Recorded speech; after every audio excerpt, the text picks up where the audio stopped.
kicking back on this summer breeze.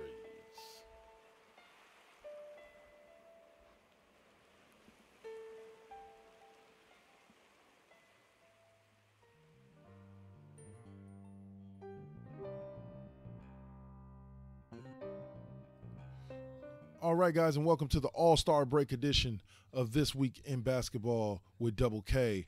As I take a look at where the primary teams in each league are at the All-Star break. What you're hearing is a little bit of the Saint running some Aaliyah as I record this. So just listen in. All-Star game took place tonight. Pretty good matchup. West ended up winning 192-189 over the East. With Anthony Davis scoring 52 points, and we'll talk about who Anthony Davis's new teammate is next a little bit later on in the show here. But we'll start with looking at the East, where the Cavs are still leading the East with 39 wins. They have 24 at home, 13 on the road. Sorry, that didn't make sense.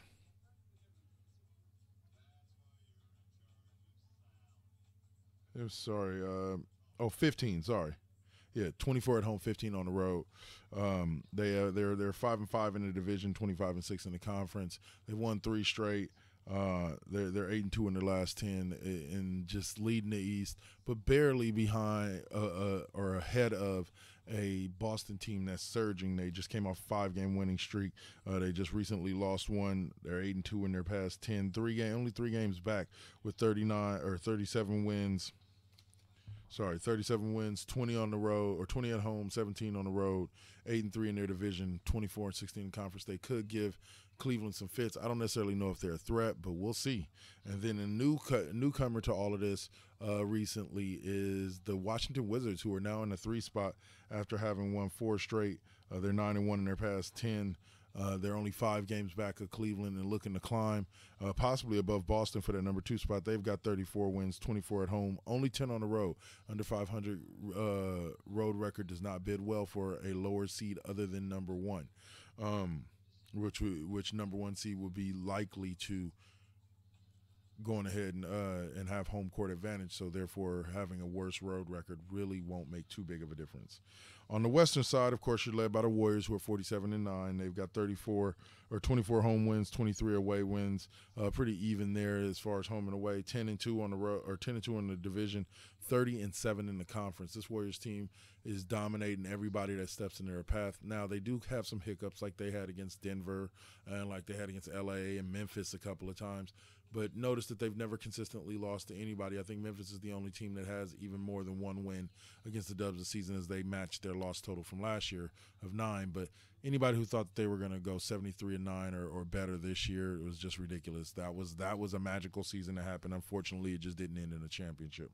The Spurs are right on their hot tail, 43-13, 19 home wins, 24 away wins. 22 conference wins. They've won 2 straight, 7-3 in their last 10. And they're 4 games back of Golden State.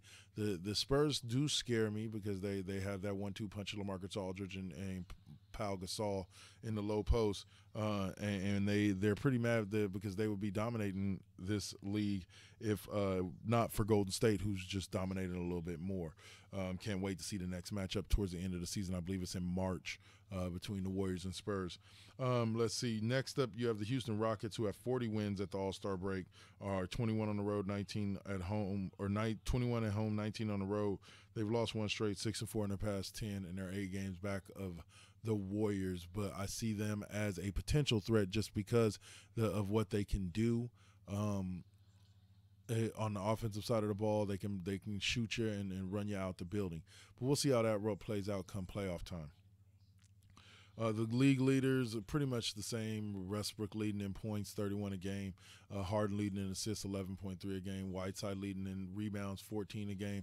The new face on there is Draymond Green and the Golden State Warriors, who's averaging 2 steals per game and surpasses Chris Paul as the number 1 guy on there. The blocks per game still goes to Rudy Gobert, 2.49 a game, and I think that's something that may stay that way through the end of the season. The top 3 stories of this season so far, or top 3 stories coming out of the All-Star break. Number one is going to be the fact that, well, actually, let's start with number three. We'll talk a little bit about the All-Star game. Anthony Davis just had himself a night and a half and got a big present from his team towards the end, which we'll talk about in our number one spot. But he finishes with 52 points and in MVP in the All-Star game. That's my number three top story of the week. Number two is Durant and Westbrook. They coexist pretty well, including starting the game with a little alley-oop dunk from Durant to Westbrook and their teammates hailing them after it was over. And then the number one story coming out of the All-Star break is the biggest and surprising story that happened immediately after the All-Star game, where the Kings trade DeMarcus Cousins to the Pelicans for a first-round pick, second-round pick, Tyreek Evans, Buddy Hield, and a guy named Landon Johnson. It's an interesting pairing with Anthony Davis and DeMarcus Cousins. I think that the NBA has something to worry about. I read an article where it was said that the only team with a brighter future than the Pelicans right now is the Golden State Warriors. Other than that, wow, I can't wait to see this combination go to work. And yeah, I want to update my roster on NBA 2K17 right now. So y'all have a great night.